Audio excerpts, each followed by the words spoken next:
What is going on, Poker Beasts? Kato here, and today we're playing cards, a $300 buy-in at the 1-3 game. The algorithm is treating me like a scorned lover, and I have no choice but to pump another episode out, but I need your help. Drop a like on the video, leave a comment, it works so well, and I appreciate it. Ace Queen of clubs in the small blind is the first hand that I pick up. The under the gun player opens the 10. The low jack makes the call, the hijack calls, the cutoff and button come along. And out of position, with all this money in the pot, all these players in the pot, I'm going to put in a 3-bet. I make it 50.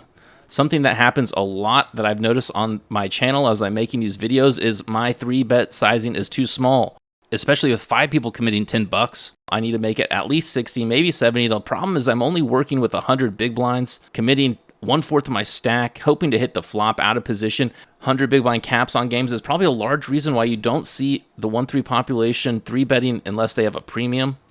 I get one caller, the under the gun player, 143 in the pot, mono to the flop, and it comes out king, 7, deuce. And I look over at my opponent's stack. He only has $50 left.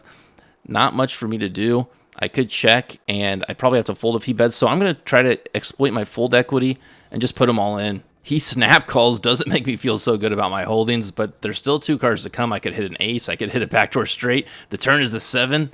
And the river looking for that golden goose. No, a 6 of clubs. And my opponent flips up his hand. Pocket 9s for the win. One hand into the session. I'm already $100 down. Not how you want to start it, especially with a beautiful hand like Ace Queen. I toss 100 chip to the dealer. Top back off to 300. And now I'm coming for blood.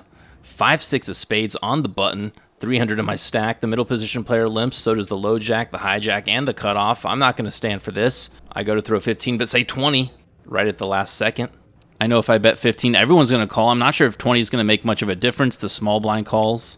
The low jack calls. So does the cutoff. 4 ways to the flop. 89 in the pot. And it comes out 4, king, king. No way I'm going to win this. No spades on the board. And way too many players. It checks around at me. I'm checking just to see if I can pick something up. And I pick a 5 up on the turn. This time, the small blind leads out for 30. And with top pair on the board minus the kings, if it folds to me, I'm definitely staying in for this price. It does fold to me, and I make the call. His bluffs are only hearts. He could have pocket 7s, he could have a 4 or 5, but the turn is a 6, and that gives me an even better pair. The question is my opponent going to continue betting? And yes, he does. Puts 50 in the middle of the felt. There's $200 in the pot. 250 for me to win. If I call, that's 1-5. There's no way I'm going to fold this. If he has a king, he probably would have gone larger, but he'd probably go larger if he was bluffing. It's hard to figure out what he's value betting, but I make the call, of course. And we find out real soon when he says, I internally sigh with relief, flip up the winning hand. He mucks his cards, and I'm shipping the chips my way. I'm really surprised he kept value betting all the way to the river with the pocket 4s. And everyone, there's an important lesson here. You want to always have a purpose with your bet. It was too small to be a bluff. The only hands of value that he was targeting are pocket 2s, pocket 3s, a worse 4. That bet made no sense, and he lost 50 bucks because of it. 443 in my stack, and poker is a game of patience. You sit there, you wait for your cards, and you hope for a good hand. Like pocket aces, baby. Pocket aces in the big blind. Does it get any better than a big blind special like this? Yes, it does. The player on my left throws in 17 to open the action. A big bet from under the gun. Folds around to the hijack. The hijack is grabbing his chips, 17 to be exact. But at the last second, decides to fold. The cutoff throws his hand away, and then the button looks at his hand and then does a double take. Confidently puts his chip onto the cards and then goes to grab his entire stack, thinking about going all in, but thinks better of it, just throws in the 17. Now it's my turn to make a move. And like I say, 3-bet sizing is a little small. With aces, you're always scared they're going to fold, so I keep it small. I make it 60. Especially playing out of position, you want to make your 3-bet sizing a little larger. The player on my left stacks his chips up, shoves them all into the pot, 193 total. And now action is back on the player on the button, and he is leaning back in his chair, moaning and groaning, doesn't know what to do. He's only got 75, 76, including that chip protector, which is definitely going in the pot. I'll tell you right now, the player on the button has pocket jacks and decides jacks are no good to the 4-bet all-in. Of course, I'm going to make the call, and we're going to go to a flop looking for a clean run out on the whole board. The dealer burns and turns over the cards. 9, king, 4, clean enough for me. The turn is the 3 of hearts. And the river, a jack. The guy on the button would have scooped the whole thing if he just had a little more aggression. Aggression pays off in this game. The player all in asks if I have a pair. I say yes, sir. And he flips up a queen of clubs, mucks his hand before I even flip mine over. Player with the jack smacks the tables, pissed off. looks for some sympathy from the crowd. No one's really interested, especially not me because I've got a lot of chips. I need to stack up 653 in my stack. Don't forget to grab your card protector, shoppokerbeast.com. Let's get back to the action. And it's time for a fold montage. A Poker Beast original. Lose my stack down a little bit to 629, and I pick up King Jack offsuit on the button. There's an under the gun straddle on the pot.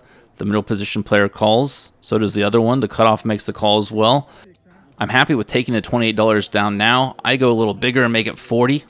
If I don't take it down now, I want to be heads up against someone in position. And heads up in position is exactly what happens because the under the gun player decides to make the call. Everyone else folds. The dealer scoops in the chips, collects the pot. I double check my hand. I need a king and I need a jack. This guy doesn't have a lot of chips left for me to push him around. And the flop comes out all diamonds, but there is a king on the board. No diamonds in my hand. My opponent quickly checks, and I'm going to start to put on the pressure. Don't want to give any free cards. So I go ahead and make it 40 once again, and my opponent quickly mucks. More chips headed my way, and I'm always on the prowl looking for a better game to get in. If you notice, there's a lot of short stacks here, and so I find one. I rack up my chips and head across to another battlefield. 647 in my stack. I fold, leave for a bit, get a miss blind. I post, and I get ace-9 offsuit in middle position. I've already posted the blind. The middle position player to my right makes the call. I go ahead and check it.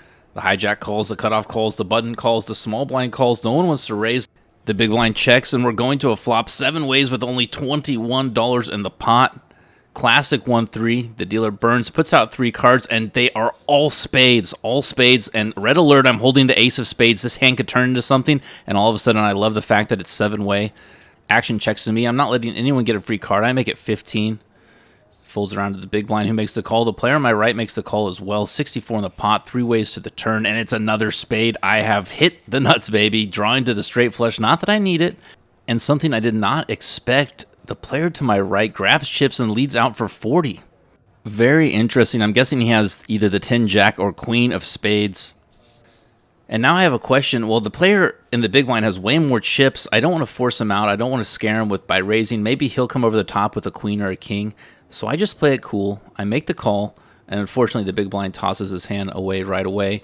One more card on the way, and it's a 5, pairing the board. I'm not concerned at all about a full house, especially when he puts out a weak-ass $45 bet. I know I'm good. Now the question is tale as old as time. Do I go for 100, 120, try to milk him for more of his calling range, or do I polarize my bet, go big, and go for the glory? I decided to go big, put them all in. I shove 175 in the middle of the pot, and he immediately looks flustered and frustrated. He looks right at me and says, "You have the ace, don't you?" He can't get a read off me. I'm sitting there like a rock, but he decides to fold his hand anyway. And hey, you come back, have a miss blind, pick up ace-9 offsuit, finish with the nuts. Not bad. I show him some love because I'm about on my way out, getting pretty tired.